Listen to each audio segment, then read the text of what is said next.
ഒരു ഭാഗത്ത് പാകിസ്ഥാനെതിരെ ശക്തമായ നിലപാട് പിന്തുടരുമ്പോൾ നമുക്കറിയാം പാകിസ്ഥാനെ സഹായിച്ച രാജ്യങ്ങൾ അവയോടുള്ള നിലപാട് കൂടി ഭാരതം വ്യക്തമാക്കുന്നുണ്ട്. പ്രത്യേകിച്ച് ഇന്ത്യ പാക് സംഘർഷത്തിനിടെ പാകിസ്ഥാന് പിന്തുണയുമായി രംഗത്തെത്തിയ തുർക്കിക്കും അസർബൈജാനുമെതിരെ കേന്ദ്ര സർക്കാർ കടുത്ത നടപടിയിലേക്ക് നീങ്ങുന്നതായുള്ള സൂചനകൾ വരുന്നുണ്ടല്ലോ. പ്രത്യേകിച്ച് കേരളത്തിലടക്കമുള്ള വിമാനത്താവളങ്ങളിൽ പ്രവർത്തിക്കുന്ന തുർക്കി കമ്പനിയെ പ്രവർത്തനത്തിൽ നിന്ന് വിലക്കിയിട്ടുണ്ട്.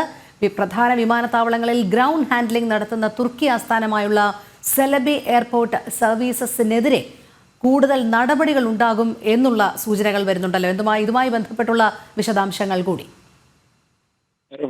ഡൽഹി, മുംബൈ, അതേപോലെ തന്നെ കേരളത്തിലെ കൊച്ചി, കണ്ണൂർ ഉൾപ്പെടെ 9 വിമാന താവളങ്ങളുടെ ഗ്രൗണ്ട് ഹാൻഡ്ലിംഗ് ആയിരുന്നു ഈ തുർക്കി ആസ്ഥാനമായിട്ടുള്ള സെലബി എയർപോർട്ട് സർവീസസ് നടത്തിയിരുന്നത്. ഇതിനെതിരെ ഈ കമ്പനിക്കെതിരെ കൂടുതൽ നടപടി ഉണ്ടാകുമെന്നുള്ളതാണ് സൂചന. അതായത് ഈ തുർക്കി കമ്പനിയുടെ പ്രവർത്തനം അത് പൂർണ്ണമായും നമ്മുടെ ഏവിയേഷൻ മന്ത്രാലയം വിലക്കിയിരിക്കുകയാണ്. ഈ കൂടുതൽ സർവീസുകൾ അവർ ഇനി നൽകേണ്ട എന്നുള്ള നിലപാടാണ് ഇപ്പോൾ പ്രധാനമായും ഭാരതം മുന്നോട്ട് വെച്ചിരിക്കുന്നത്. ഇത് ജനം TV ആണ് ഇത് സംബന്ധിച്ചിട്ടുള്ള ആദ്യം ഭാരതത്തിൽ ഇത്തരമൊരു നടപടി നടക്കുന്നു. തുർക്കി ആസ്ഥാനമായിട്ടുള്ള സെലബി എയർപോർട്ട് സർവീസസ് കമ്പനി അവർ വിമാനത്താവളങ്ങളിൽ സർവീസ് നടത്തുന്നു. ഇത് നമ്മുടെ ദേശീയ സുരക്ഷയെ തന്നെ ചോദ്യം ചെയ്യുന്നതാണ് എന്നതടക്കമുള്ളവ ചൂണ്ടിക്കാണിച്ചുകൊണ്ട് ജനം TV ആണ് ആദ്യം ലോകസമക്ഷം ഈ വാർത്ത എത്തിക്കുന്നത്. പിന്നീട് ദേശീയ മാധ്യമങ്ങളടക്കം ഇത് ഏറ്റെടുക്കുകയും ചെയ്തിരുന്നു. വാർത്ത ശ്രദ്ധയിൽപ്പെട്ട പ്രതിരോധ മന്ത്രാലയവും അതേപോലെ തന്നെ മറ്റ് വ്യോമയാന മന്ത്രാലയം അടക്കമുള്ള മന്ത്രാലയങ്ങൾ ഈ കാര്യങ്ങൾ വ്യക്തമായി നിരീക്ഷിക്കുകയും അതിനുശേഷമാണ് ഈ കമ്പനിക്കെതിരെ നടപടിക്ക് പൂർണ്ണമായും ഭാരതം തയ്യാറായത് എന്നുള്ളതാണ് ഇപ്പോൾ വ്യക്തമായിരിക്കുന്നത്.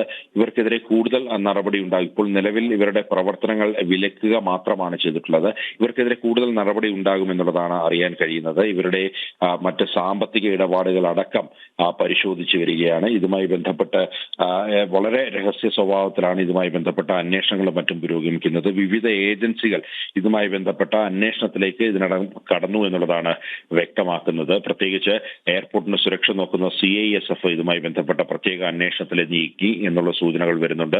അതിനൊക്കെ അപ്പുറത്തേക്ക് ഇൻകം ടാക്സും അതേപോലെ തന്നെ മറ്റ് നമ്മുടെ ഈ സാമ്പത്തിക കാര്യങ്ങൾ കൈകാര്യം ചെയ്യുന്ന ഏജൻസികളും ഇതുമായി ബന്ധപ്പെട്ടുള്ള അന്വേഷണത്തിലേക്ക് നീങ്ങി എന്നുള്ളതാണ്. അതേസമയം സെലിബി ഏവിയേഷൻ അവരുടെ നിലപാട് വ്യക്തമാക്കുന്നുണ്ട്. അവർ 65% അവരുടെ ഇന്റർനാഷണൽ ഓഹരികളാണ്. അത് കാനഡ, US, UK, സിംഗപ്പൂർ, അതേപോലെ തന്നെ UAE അടക്കമുള്ള രാജ്യങ്ങളിൽ നിന്നുമുള്ളവരാണ് ഇതുമായി ബന്ധപ്പെട്ട് ഇതിന്റെ ഓണർഷിപ്പ് എന്നുള്ളത്.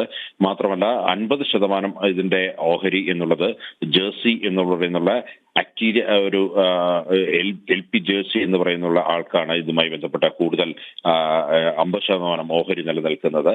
അതേപോലെ തന്നെ 15% ഓഹരി ആൽഫ എയർപോർട്ട് സർവീസ് എന്ന് പറയുന്നിട്ടുള്ള ഡച്ച് രജിസ്റ്റേർഡ് കമ്പനിയായിട്ടുള്ള കമ്പനിക്കും ഇതുമായി ബന്ധപ്പെട്ട ഓഹരി നിൽക്കുന്നു. അങ്ങനെ ഒരു തുർക്കി കമ്പനി മാത്രമല്ല എന്നുള്ളതാണ് ഇതുമായി ബന്ധപ്പെട്ട് അവർ വ്യക്തമാക്കുന്നത്. മാത്രമല്ല തുർക്കി പ്രസിഡന്റിന്റെ മകൾക്ക് ഇതിൽ പങ്കുണ്ട് എന്നുള്ള വാദം ഈ കമ്പനി നിഷേധിക്കുന്നുണ്ട്. അവരുടെ ഔദ്യോഗിക വാർത്താക്കുറിപ്പിൽ അതവർ നിഷേധിക്കുന്നുണ്ട്. അത്തരത്തിലൊരു ഓണർഷിപ്പ് ഇല്ല എന്നുള്ളതാണ് അവർ വ്യക്തമാക്കുന്നത്. മാത്രമല്ല ഇത് 1958 തുടങ്ങിയ സ്ഥാപനമാണെന്നും അങ്ങനെ ഒരു ഏതാണ്ട് 65 വർഷത്തെ സർവീസ് അവർക്ക് ഇതുമായി ബന്ധപ്പെട്ട് ഏവിയേഷൻ രംഗത്തുണ്ട് എന്നുള്ളതാണ് അവർ വ്യക്തമാക്കുന്നത്. ഏതാണ്ട് 10,000-ലധികം ഇന്ത്യക്കാർ നേരിട്ട് ഈ കമ്പനിയിൽ ജോലി ചെയ്യുന്നു എന്നുള്ളതും അവർ വ്യക്തമാക്കുന്നു. മാത്രമല്ല ആഗോളതലത്തിൽ വിവിധ രാജ്യങ്ങളിൽ ഇവർ ഇത്തരത്തിൽ സർവീസ് നടത്തുന്നുണ്ട്. ഏതാണ്ട് 400-ലധികം എയർലൈൻസുകൾ ഇവരുടെ കസ്റ്റമേഴ്സ് ആണ് എന്നുള്ളതാണ് അവർ വ്യക്തമാക്കുന്നത്. തുർക്കിയും ഇന്ത്യയും അതേപോലെ തന്നെ ഹംഗറി, ജർമ്മനി, ഇന്തോനേഷ്യ അടക്കമുള്ള സ്ഥലങ്ങളിൽ ഇവർ സർവീസ് നൽകുന്നു എന്നുള്ളതാണ്. ഏതാണ്ട് 16,000-ലധികം തൊഴിലാളികൾ തങ്ങൾക്കൊപ്പമുണ്ട് എന്നുള്ള വാദമാണ് അവർ ഉയർത്തുന്നത്. അതേസമയം നമുക്കറിയാം ഈ ഓപ്പറേഷൻ സിന്ദൂറുമായി ബന്ധപ്പെട്ട് പാകിസ്ഥാൻ നടത്തിയ പ്രത്യാക്രമണത്തിൽ ഈ ടർക്കിഷ് നിർമ്മിത ഡ്രോണുകളും മറ്റും ഉപയോഗിച്ചിരുന്നു എന്നുള്ളത് വളരെ ശ്രദ്ധേയമാണ്. സ്വാഭാവികമായും ഭാരതത്തിൽ നിന്നും ഇതുമായി ബന്ധപ്പെട്ട് കനത്ത തിരിച്ചടി ഇപ്പോൾ തുർക്കിക്ക് ലഭിച്ചുകൊണ്ടിരിക്കുന്ന സാഹചര്യമാണ്. അവിടുത്തെ വിനോദസഞ്ചാര മേഖല തകർന്നിരിക്കുകയാണ്. പ്രത്യേകിച്ച് ഭാരതത്തിൽ നിന്നുമുള്ള അവിടത്തേക്കുള്ള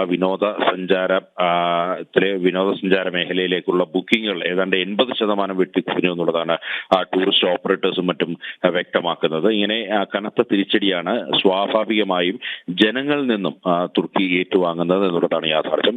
ഇതിന്റെ കൂടെയാണ് ഇപ്പോൾ ഈ തുർക്കി കമ്പനി സെലിബിയെ ഭാരതത്തിലെ വിമാനത്താവളങ്ങളിൽ വിലക്കിക്കൊണ്ട് എയർപോർട്ട് അതോറിറ്റി ഓഫ് ഇന്ത്യ ഉത്തരവിറക്കിയത്. ശരി നന്ദൻ, എന്തായാലും ഓപ്പറേഷൻ സിന്ദൂറിലൂടെ ഭാരതം ശക്തമായ താക്കീത് പാകിസ്ഥാന് നൽകുമ്പോൾ പാകിസ്ഥാനെ സഹായിച്ച തുർക്കിക്കെതിരെയും നടപടിയുമായി തന്നെ മുന്നോട്ട് പോവുകയാണ്. തുർക്കിക്കെതിരെയും അസർബൈജാനുമെതിരെ കൂടുതൽ കടുത്ത നിലപാടിലേക്ക് തന്നെയാണ് ഭാരതം മുന്നോട്ട് പോകുന്നത്. നന്ദഗോപനാണ് വിശദമായ വിവരങ്ങൾ നൽകിയത്.